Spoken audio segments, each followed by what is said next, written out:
People ask, how did you decide to become an artist or a full-time potter? Well, I've always been interested in painting, and I've done that since I was a teenager. I took painting classes, and even when I was not in classes, I would go out on my own and paint. So eventually, I ended up in art school after having done a summer. Actually, I did a summer in North Carolina at a painting camp. And when my mother came to pick me up and my friend who was also in the painting camp, her parents had brought us up. The director of the camp said, send her to art school. So anyway, I went to art school to be a painter, and along the way, I had to take a jewelry class, had to take a pottery class, and I liked both of them. So I thought, I'll do pottery again. And I soon found out that's where I was spending most of my time. So when I was getting out of undergrad, I decided I needed to go to graduate school. And at that point, I was in a school, which was a good school, but it was not accredited.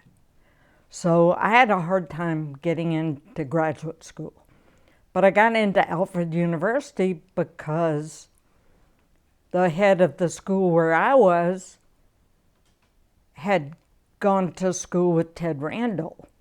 And also, I had had Daniel Rhodes at Haystack when I was a student.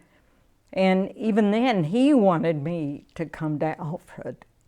So I went to graduate school, and a friend of mine said, you already know how to throw and to make pots. Why are you going to graduate school? And I said, because I need time. Everybody needs time to develop what they're doing, and that's what graduate school gave me. I don't think it's easy to make a living making pottery, but you have to be determined, and you have to get up every day and say to yourself, go to work. And if you're not willing to do that, it's never going to work. It's a nonstop job. And aside from making the work, people don't realize, but they also have to do all the other parts. You got to do all the paperwork, and anymore, it's all this computer work, which didn't exist when I started. So, and I'm not good at the computer stuff, so nor do I really want to do it, but I also am willing to hire somebody to help me do that part. Well, being a female artist in the beginning, people don't think you're serious. When I started off, it was not the norm. There were not female potters out there making a living. There were some males out there, but there weren't females. And I never thought about it being hard. I thought about making the work and trying to sell it. So I could pay my bills. And that's what I did. I'm someone who just sat down, made the work, and then figured out how to sell it. I never thought about what was going to happen, whatever. I just thought about doing it. The thing is about clay for me is that it's a never-ending process. It's, and I always want to hope I'm going forward with my work. So in order to do that, you look back at what you made before and hope to keep going in the next direction, whatever it's going to be. My work moves slowly.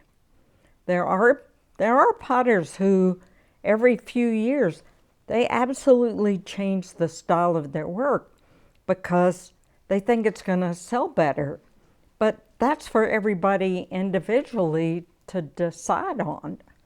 And for me, in working at making a living at it, it was, there's certain items that are going to sell faster, and they'll bring in enough money to pay your bills, so you make smaller items that'll sell. I mean, in my early days, I went out and, because I'm from Memphis and that's where I started, I went out and talked to ladies' garden clubs and book clubs and told them that I was out to replace all the plastic in their kitchen. So I'm still working on that. One time I did a lecture, and it was with a group here in Spruce Pine, and I'll never forget it because I was on the schedule to talk, and there was someone else on the schedule to talk. So it was me and the Tupperware lady. So I thought, okay, this is kind of ironic, and who knows? If I can educate one person, that's why I always talk to everyone who comes into my studio to try to educate them and show them what I'm doing and explain it some, because they don't have a clue. So, I mean, often the husbands or the partners will come with them, and mostly they don't really want to be here, a lot of them. But when they come in here and look around, they look around, there's a big building, there's a lot going on, and they realize something is happening. So I try to explain stuff to them, how pots are made, how they're bisque, show them the glaze mixing area, and then usually they're just standing there and going, oh, because it's a whole nother aspect of making the work. And you show them a kiln that's big, then they know something's going on. The thing is, in teaching is that I do teach students sort of one way to wedge, open up, start to throw, but they might already know parts of that.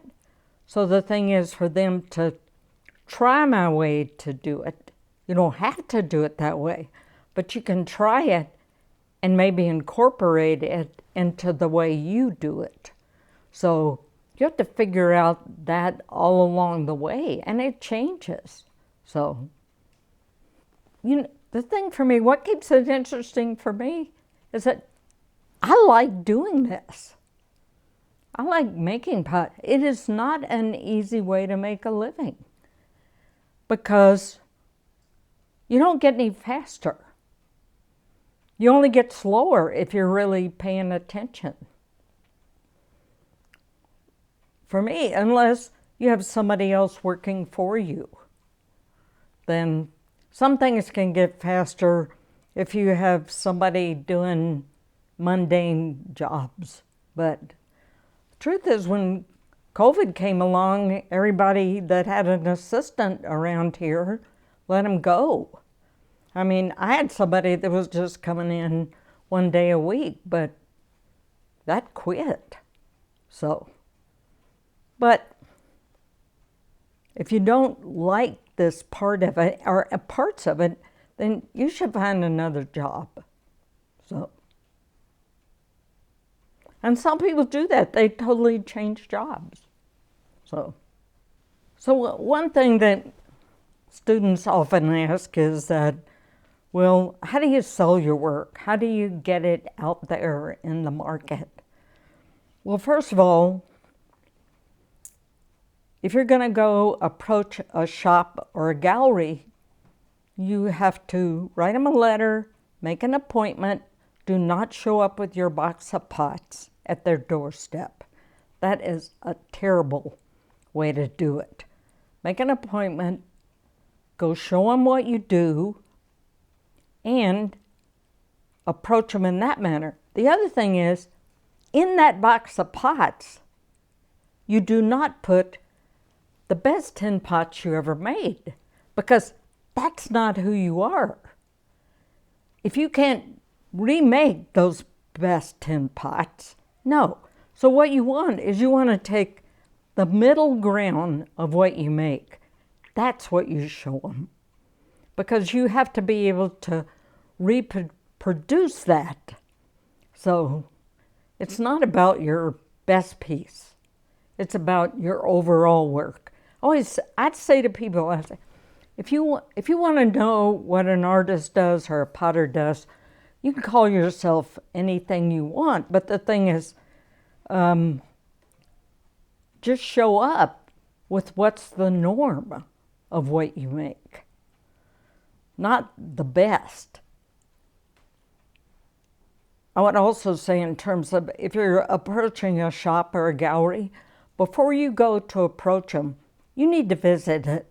You need to see what else they sell and see if you think you fit in it. So do that to begin with. And in terms of pricing, I think everybody looks around and sees what everybody else is doing, and then they go from that. I mean, there are people making $25 mugs. Not many are doing that anymore. They're $50, $60, $70 mugs. So if you're going to sell at a gallery or something, know that you always price like you're getting half, because that is what you're doing. And people say, well, if I sell it on my own, I'll get the whole thing. I said, yes, you will.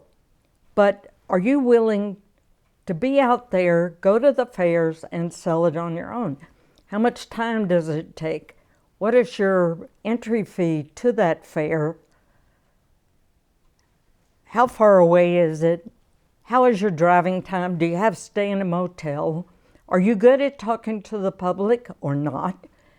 If you're not good at talking to the public, you never want to do that way. I only know a couple of people who can, in the past that I've been at shows with them, that they can sell everything by sitting in their booth and reading a book, because they're really good at it, and it's one-of-a-kind work. So I've been in enough fairs where you hear on the speaker, will blah, blah, please return to her booth, because somebody wanted to buy something and they'd gone wandering off. So, and they couldn't find them. So, and I know other people you go by and you say, how's the show going for you? Well, I'm doing terrible. Well, they never lifted their head to talk to anybody. So you are going to do terrible. So you have to engage the public. And if you're young in your craft, no matter what it is, if you don't spend the time educating the general public, then they're not going to know. So many younger craftspeople, young in doing it, not young in age necessarily, have relied on what the older ones have been doing all along, which is educating the public. So you have to go for the 3rd and the 4th graders to begin with, because that's your public later. If someone there are people who are working at this that make a lot of pots. Sometimes they're just even mediocre pots, but in some cases, they've convinced other people that they're really, really good and a master potter. And that's only because that's why you have to keep educating the general public and showing them what is good and what is not so good. And people don't understand that in the beginning when they're starting to buy work. Because unless there are some people that have enough insight to know what's good and what's not good. A lot of people don't have that insight. So that goes back to educating the public. And so the only thing I think that gets you where you want to be is you continue to work, you look at what you've been doing, and hopefully just go forward with that. I've certainly never thought about being famous or being top dog. I've only thought about doing it and making what I like to make. So, I mean, as I've said before, I'm certainly in museums and in collections, but I'm mostly in people's kitchen cabinets and in the dishwasher. And that's where I like being.